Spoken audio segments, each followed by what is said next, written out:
좋은 아침입니다. 옛 어르신들 말씀에 겨울이 추울수록 다음에 풍년이 든다고들 합니다. 여기에는 크게 두 가지 과학적인 이유가 있죠. 첫째는 겨울이 추우면 곡식의 병충해를 일으키는 곤충의 유충들이 얼어 죽기 때문이고, 둘째는 땅이 얼었다 풀렸다를 반복하면 흙이 부드러워지기 때문입니다. 지난 주간도 상당히 추웠습니다. 올해 농사도 풍년을 기대할 수 있다는 뜻이지요.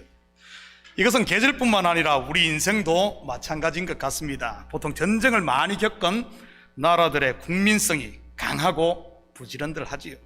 뿐만 아니라 젊어서 고생을 한 사람들이 보면 대체적으로 성공적으로 잘 삽니다. 지금 우리는 누구나 할 것 없이 전대미문의 이런 역경을 겪고 있습니다. 그런데 조금만 생각을 바꿔보면 우리가 지금까지 경험하지 못한 황금기가 우리 앞에 있고, 또한 교회 또한 새로운 부흥을 기대할 수 있다는 이런 뜻이지요. 힘들다고 불평하거나 요동하지 마시고 부르신 곳에서 감사함으로 잘 이기시기를 축복합니다. 우리는 계속해서 예루살렘의 멸망과 성전의 무너짐의 징조에 대해 살펴보고 있습니다. 멸망, 무너짐, 파괴를 이야기한다고 해서 겁먹지 말라고 했습니다.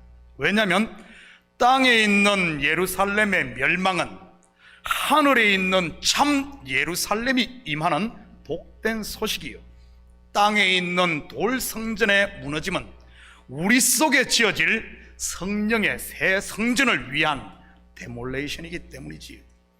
성경은 우주를 들어서 말하고 민족과 나라를 들어 설명을 하지만 이러한 실체는 결국 우리 속에 임할 하나님의 나라를 말하고 있는 것이니까요. 보이는 것을 통해 보이지 않는 것을, 그리고 겉의 것을 통해 이 속의 것을 말하고 있는 것이 성경입니다. 바로 표적을 통해 실체를 말하는 것 말이지요. 오늘도 겉만 보지 마시고 겉을 통해 속을 볼 수 있기를 축복합니다. 29절입니다. 이에 비유로 이르시되 무화과나무와 모든 나무를 보라. 성전의 무너짐과 인자가 오시는 징조에 대해 예수님은 다양하게 소개합니다. 먼저는 전쟁, 기근, 전염병, 지진, 하늘의 권능들이 흔들림, 그리고 박해라는 외적인 환경을 통해 설명을 하지요. 다음은 역사적으로 일어날 사건을 통해 같은 내용을 다시 설명했습니다. 바로 예루살렘이 군대들에게 둘러싸이고 멸망할 것을 통해 말이지. 그리고 오늘은 세미하게 나무를 한번 살펴봐 하시며 나무의 비유를 통해 같은 내용을 반복합니다. 여러분은 예수님의 이러한 표현 방식을 통해 하나님의 일하심이 보이지 않습니까? 우리 수요 커피 브레이크 성경 공부 시간에도 제가 소개를 했습니다만, 하나님의 스케일은 전 우주로부터 출발을 합니다.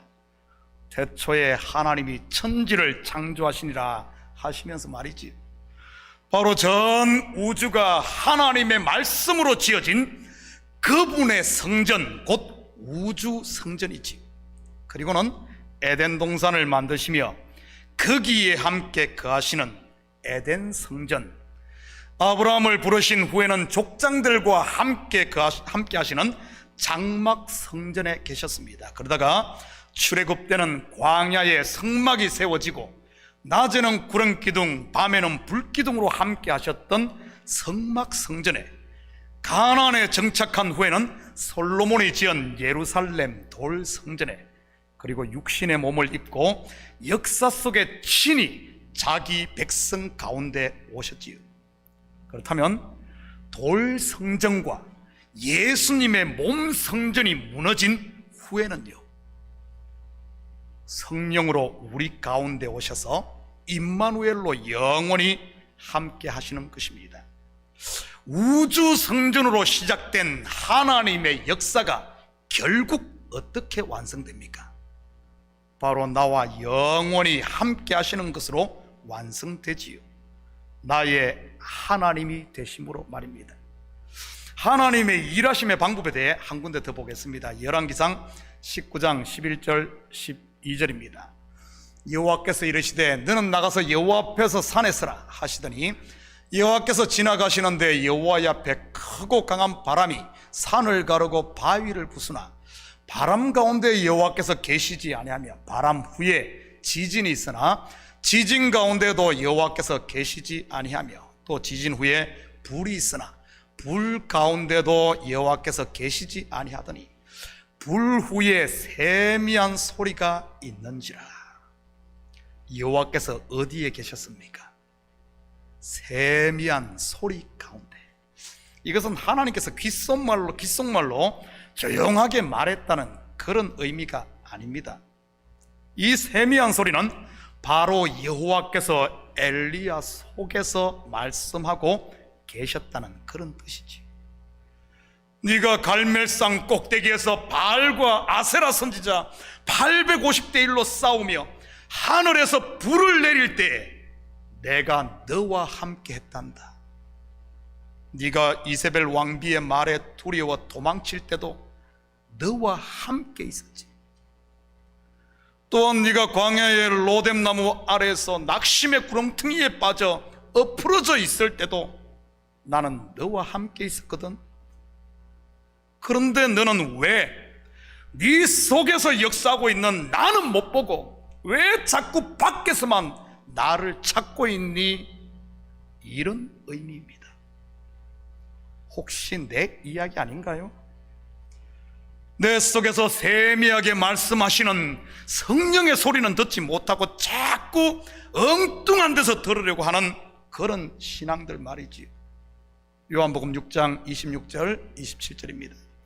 예수께서 대답하여 이르시되 내가 진실로 너희에게 이르노니 너희가 나를 찾는 것은 표적을 본 까닭이 아니요 떡을 먹고 배부른 까닭이로다. 썩을 양식을 위하여 일하지 말고 영생하도록 있는 양식을 위하여 하라. 이 양식은 인자가 너희에게 주리니 인자는 아버지 하나님께서 인치신 자니라. 더 이상 안식일에 들판에 나가 썩을 양식 줍지 마시고 내 속에서 말씀하시는 그분의 세미한 소리를 들음으로 영생의 양식을 얻을 수 있기를 축복합니다. 무화과 나무와 모든 나무를 보라고 하네요. 그렇다면 무화과 나무는 무엇이고 모든 나무는 무엇을 말하는 것일까요? 무화과 나무는 이스라엘, 모든 나무는 이방인들 맞습니까? 30절입니다. 싹이 나면 너희가 보고 여름이 가까운 줄을 자연히 아나니 무화과 나무에 싹이 난다고 하니 망했던 이스라엘이 다시 일어나는 이스라엘의 독립인 1948년 5월을 말하는 것일까요? 31절입니다. 이와 같이 너희가 이런 일이 일어나는 것을 보거든 하나님의 나라가 가까이 온 줄을 알라. 이스라엘이 독립되는 것을 보거든 예수님의 재림이 가까운 줄을 알라. 맞을까요? 32절입니다. 내가 진실로 너희에게 말하노니 이 세대가 지나가기 전에 모든 일이 다 이루어지리라. 한 세대를 30년 또는 40년으로 치면 이 세대가 지나가기 전 곧 1948년으로부터 30년이면 1978년, 40년이면 1988년, 뭐 몇 년 연기해서 1992년 10월 28일 플러스 마이너스 오차 범위가 있으니 밀레니엄이 시작되는 2000년, 코로나 바이러스 오미크론으로 인해 비행 스케줄이 캔슬되는 바람에 좀 연기해서 서기 2024년 아니면 2027년에 예수님이 오시나요? 왜 많은 성도들이 이런 것에 혹하는 것일까요? 이유는 바로 성경을 문자적으로 그리고 밖의 것으로만 보기 때문이지. 굉장히 실감이 나고 손에 잡히는 것 같지 않습니까? 스릴도 넘치고 말이지요. 여러분은 하나님의 언약인 말씀을 이처럼 스릴 넘치는 도박하라고 주셨다고 생각하십니까? 그렇게 주장하셨던 분들 아마 이런 소설 써서 어마어마한 돈을 벌었을 것입니다. 1970년대 중반부터 종교서적 베스트셀러 자리를 놓친 적이 없으니까요. 이런 책을 쓴 사람들 말이죠. 저는 1988년 대학 들어가면서 예수를 믿었었는데 신앙에 늦깎인 저도 이런 책들 수십 권을 읽었습니다. 얼마나 재밌습니까? 저만 그랬겠습니까? 아마 여기 계신 분들 전부 비슷할 겁니다.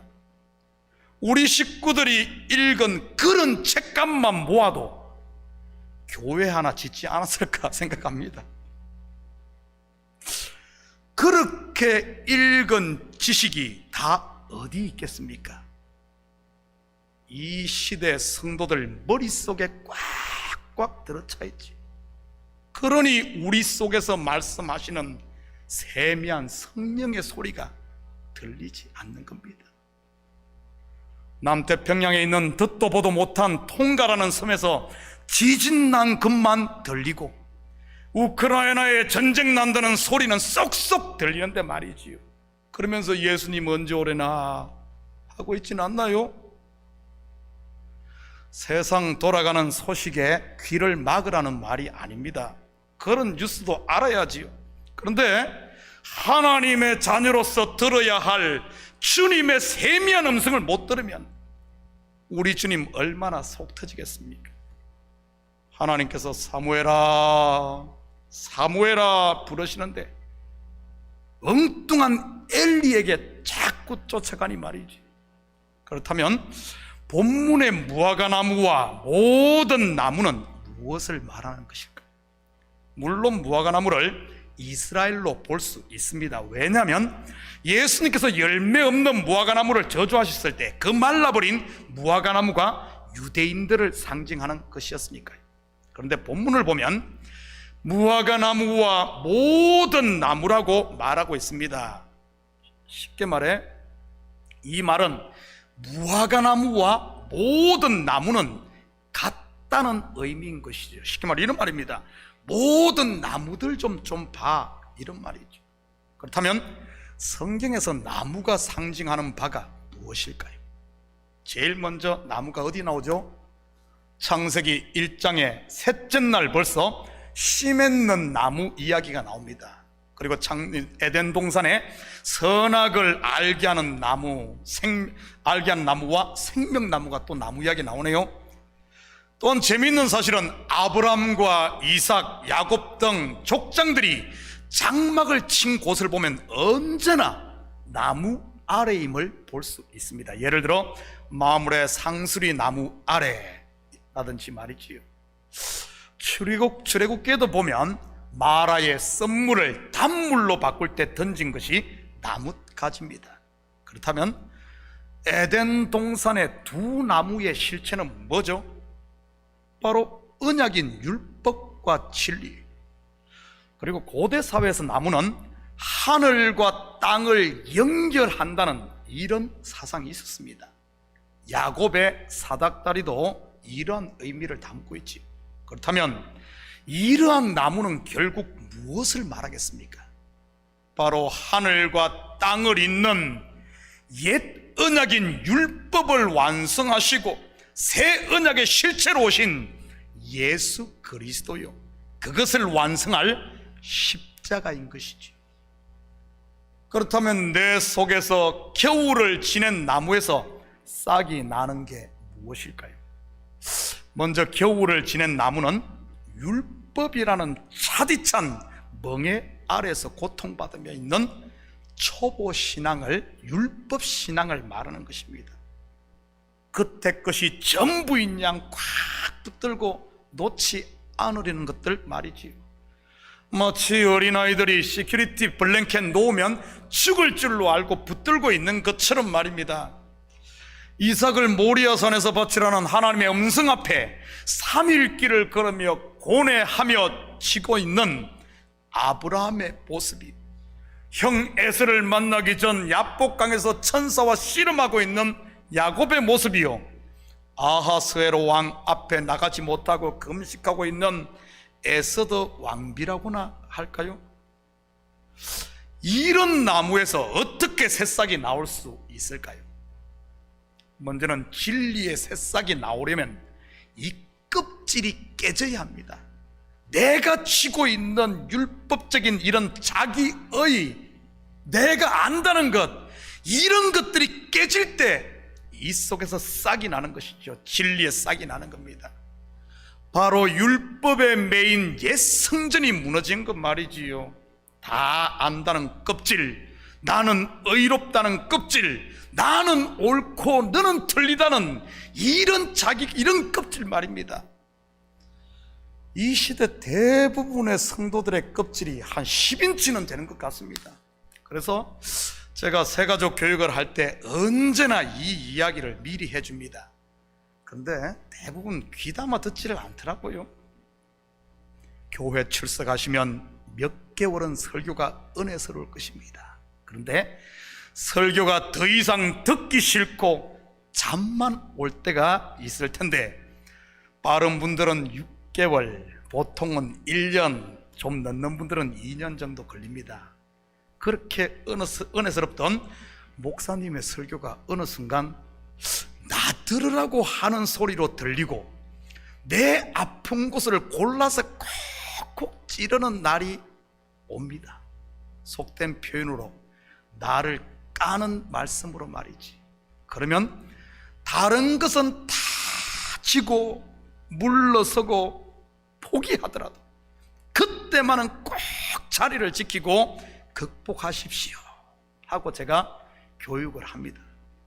왜냐하면 그때가 오늘 본문에 싹이 나는 때요, 하나님의 말씀이 진리로 들리며 그의 나라가 내 마음 가운데 이루어지는 때이기 때문입니다.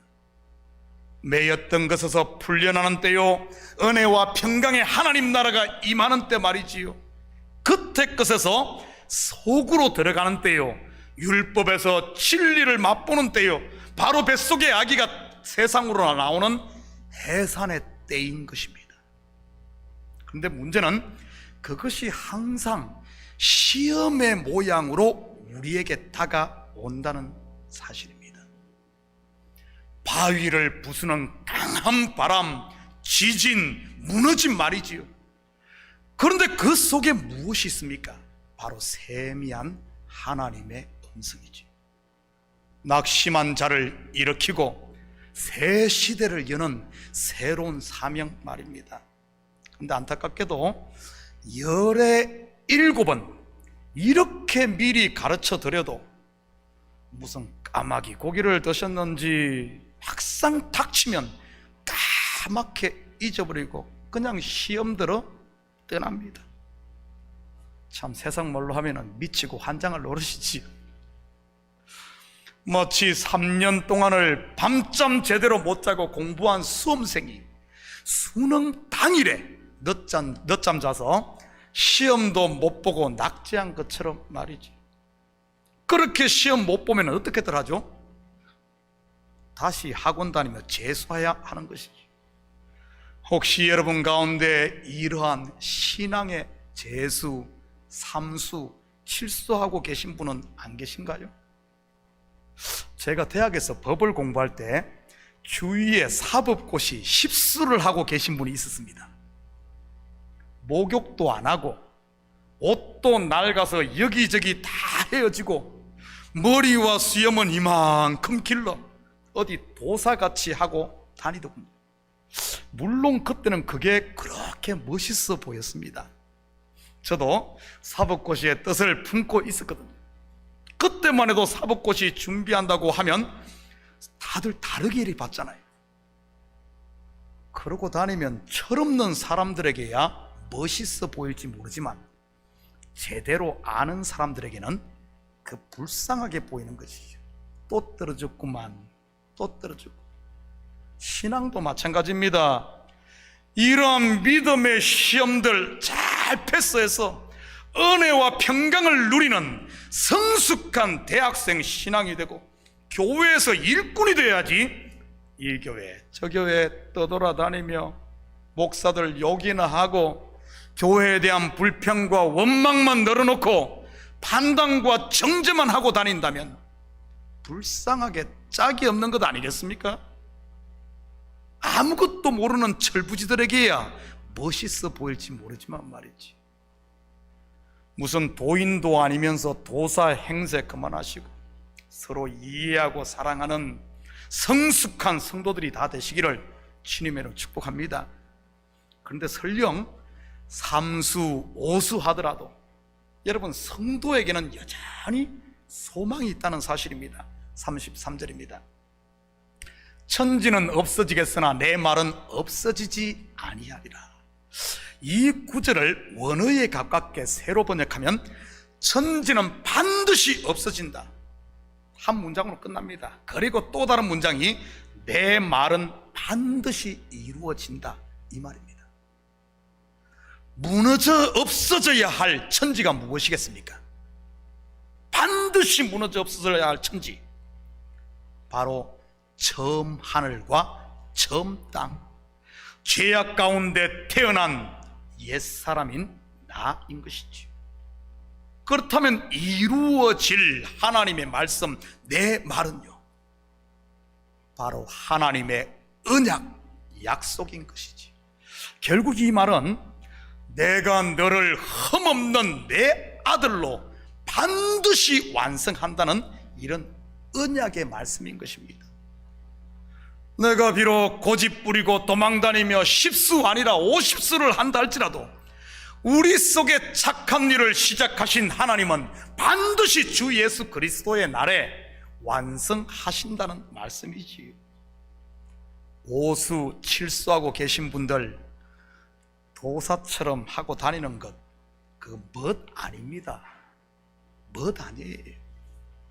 죽으면 죽으리라, 이러면 이러리라 고집스럽게 쥐고 있는 내 잘남, 내 의라는 이 시큐리티 블랭켓, 율법의 의 이제 제발 내려놓으시고 하나님이 주시는 은혜와 평강에 하나님 나라 곳간 열쇠를 받기를 축복합니다.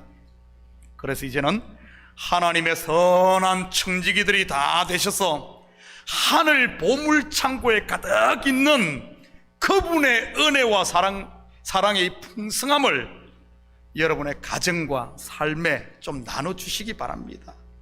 복음의 메신저로 말이지요. 어디 다니면서 이러쿵저러 불평할 것이 아니라 내 속에 은혜와 평강을 채워서 그걸 나눠야지. 34절입니다. 너희는 스스로 조심하라. 그렇지 않으면 방탕함과 술 취함과 생활의 염려로 마음이 둔하여지고 뜻밖의 그날이 덫과 같이 너희에게 임하리라.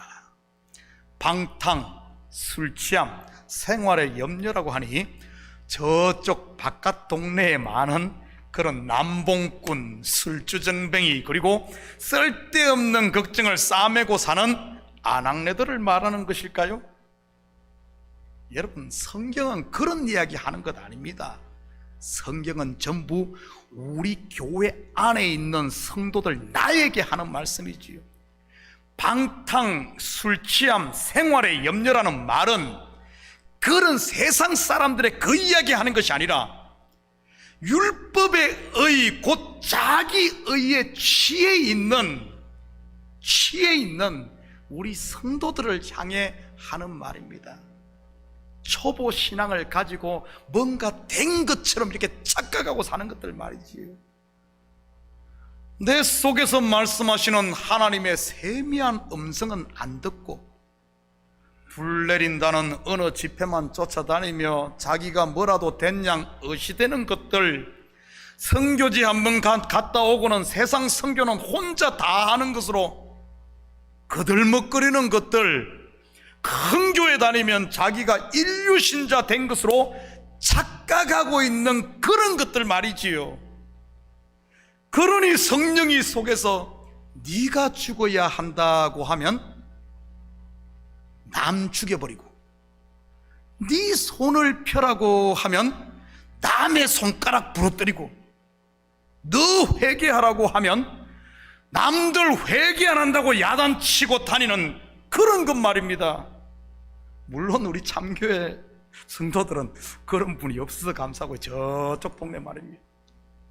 그러면서 막상 우리 안에 계신 성령님을 슬프게 하고 있지는 않습니까?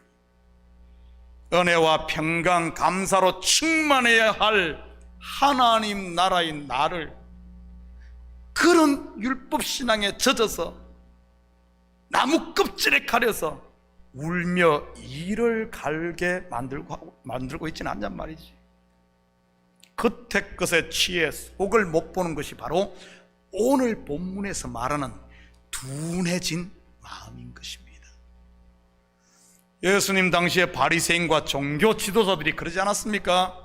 그러니 그들이 신주단지처럼 모시던 성전을 하나님께서 무너뜨려버리고 하늘처럼 믿던 예루살렘을 그냥 멸망시켜버리는 것이죠. 왜죠?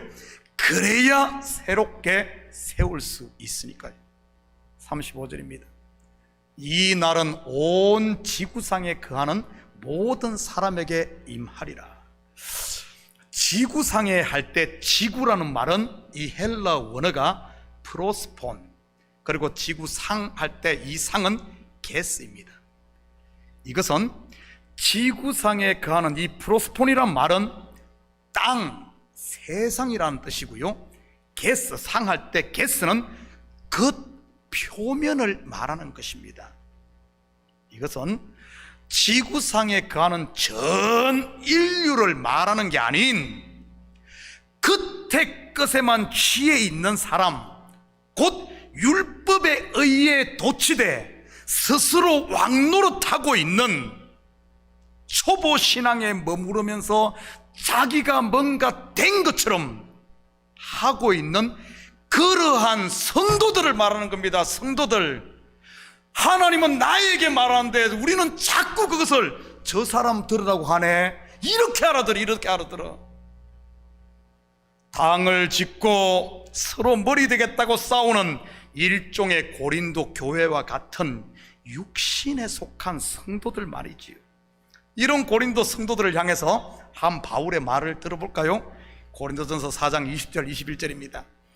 하나님의 나라는 말에 있지 않고 오직 능력에 있습니다. 너희가 무엇을 원하느냐? 내가 매를 가지고 너희에게 나아가랴. 사랑과 온유한 마음으로 나아가랴. 계속해서 36절입니다. 이러므로 너희는 장차 올 이 모든 일을 능히 피하고 인자 앞에 서도록 항상 기도하며 깨어있으라 하시리라. 한마디로 너 매 맞고 할래, 그냥 할래, 이 말이지요. 꼭 맞아야 하는 사람들 있죠? 누굽니까? 고집센 녀석들.